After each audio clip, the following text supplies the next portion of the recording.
This is a guest essay written by Lucy Tabrizi, who writes about politics, philosophy, religion, ethics, and history.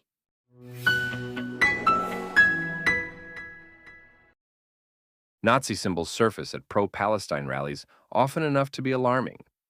Swastikas and Hitler salutes echo the Nazis' original hatred of Jews. Then comes the inversion. Stars of David defaced with swastikas, signs declaring Zionists are Nazis, and claims that Hitler's victims are now his heirs.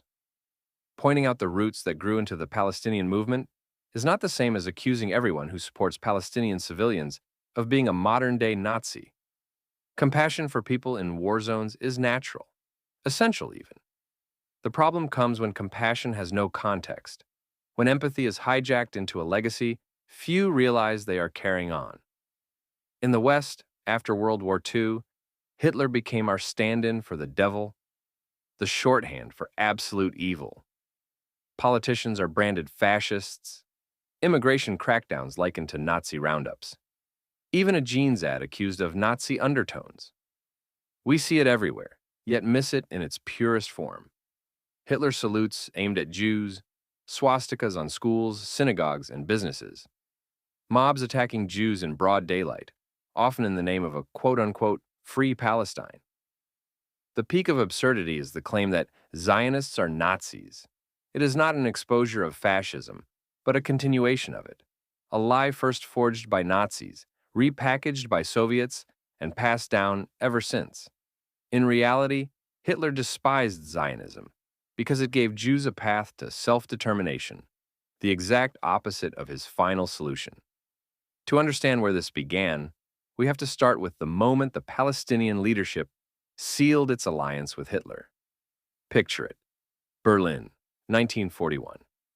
Across from Adolf Hitler sits Hajj Amin al-Husseini, the Grand Mufti of Jerusalem. By then, he was the most powerful Arab politician in Mandatory Palestine, the architect of Palestinian nationalism. He promised Hitler he would deliver the final solution to the Middle East.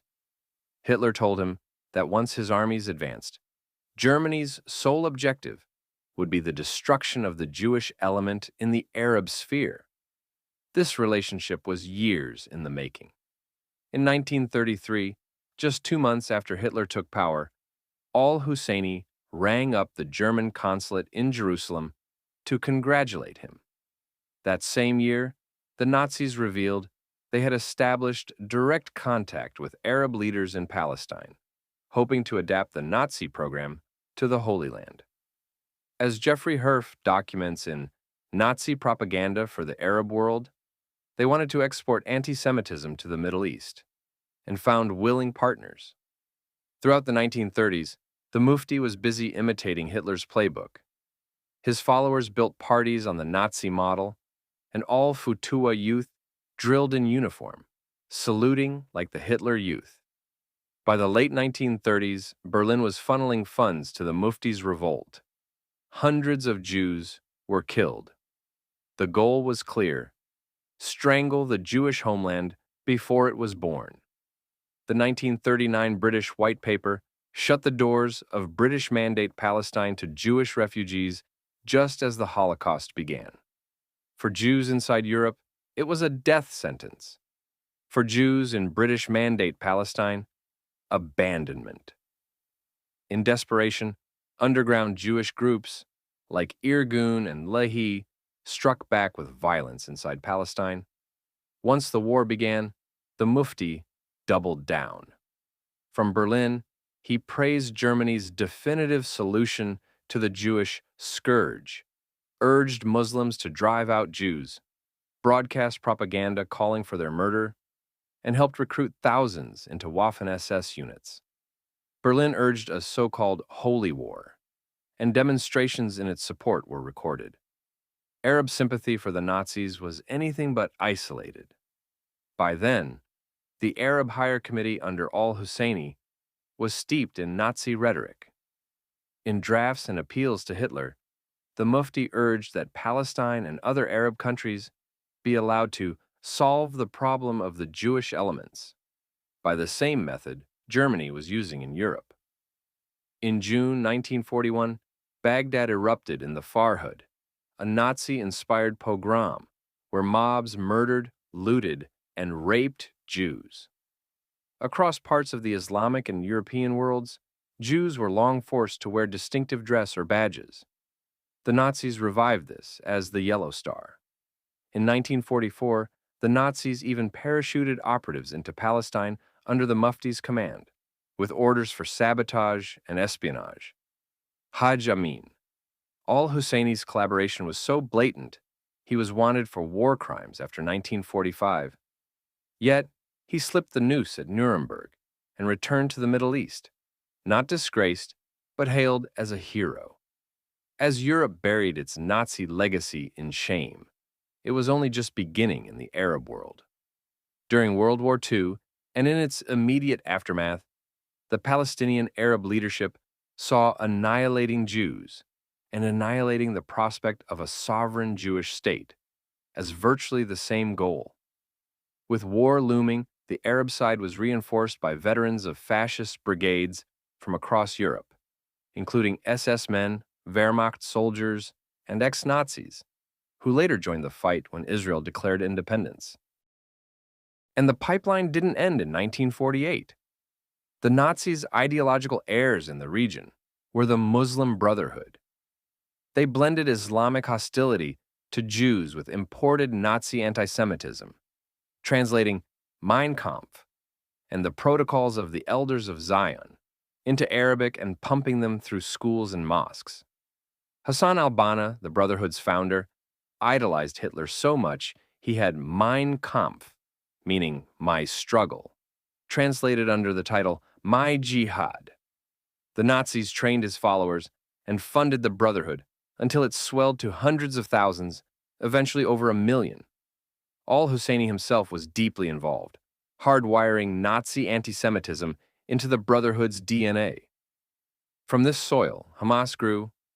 Its 1988 charter, which leaders have since insisted still stands, despite later cosmetic revisions, blames Jews for both world wars, cites the Protocols of the Elders of Zion, and declares Judgment Day will not come until Muslims kill Jews.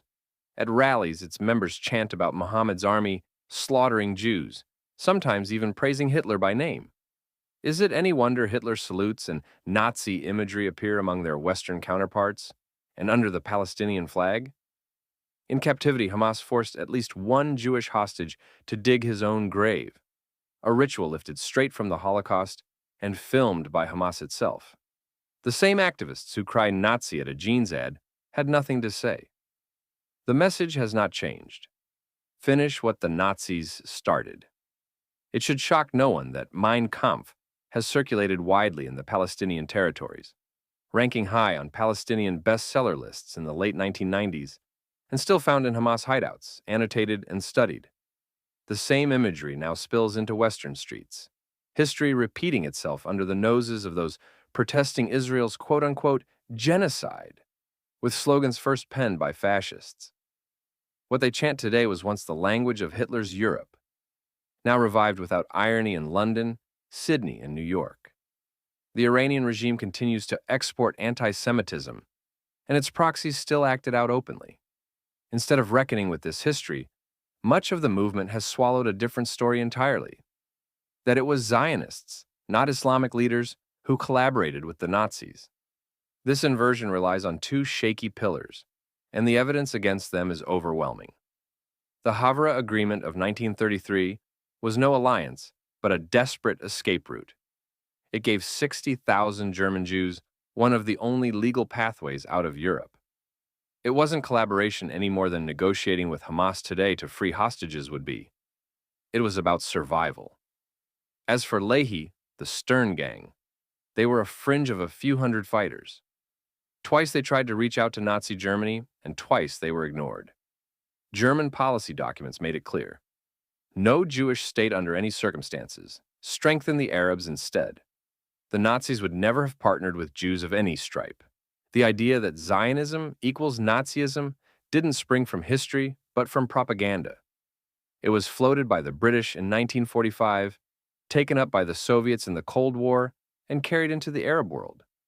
From the late 1960s, Soviet disinformation reframed Zionism as racism and even Nazism, cultivating Palestine Liberation Organization ties and pushing the line through international forums. It culminated in the United Nations' 1975 Zionism is Racism resolution, later repealed in 1991. Its echoes even reached the political mainstream, most notoriously in Mahmoud Abbas, the president of the Palestinian Authority, whose PhD thesis portrayed Zionism as a Nazi-like project. The actual record of Zionist resistance speaks for itself.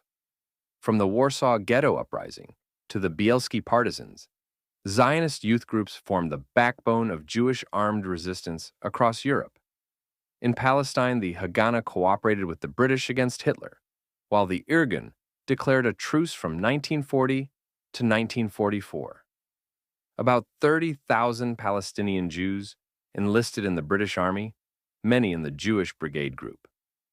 Chaim Weizmann helped push through the Kindertransport, saving 10,000 children.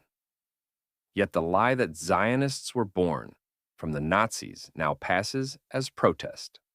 Clementine Ford, a feminist commentator in Australia, has made the Zionists are Nazis line practically her mantra. Adam Bant, leader of the Australian Greens, has echoed the same trope, casting Zionism as a form of fascism. These aren't fringe neo-Nazis, they are left-wing figures, presenting themselves as progressives and humanitarians. This is what happens when history is ignored or inverted. People convinced they are anti-fascist march under banners that echo propaganda once pumped out of Berlin and from Cairo, home of the Muslim Brotherhood. They chant slogans born of Nazi and Soviet disinformation, believing they are standing for justice while parroting the same lines that justified genocide. We can want the best for the Palestinian people and be anti-Hamas. In fact, we should. But that does not mean linking arms with those determined to finish Hitler's work. Compassion does not require blindness. The Nazi thread runs unbroken from Hitler to the Mufti, through the Muslim Brotherhood, into Hamas, and out into Western streets today. It is not whispering from the past, but screaming in the present, and too many cover their ears.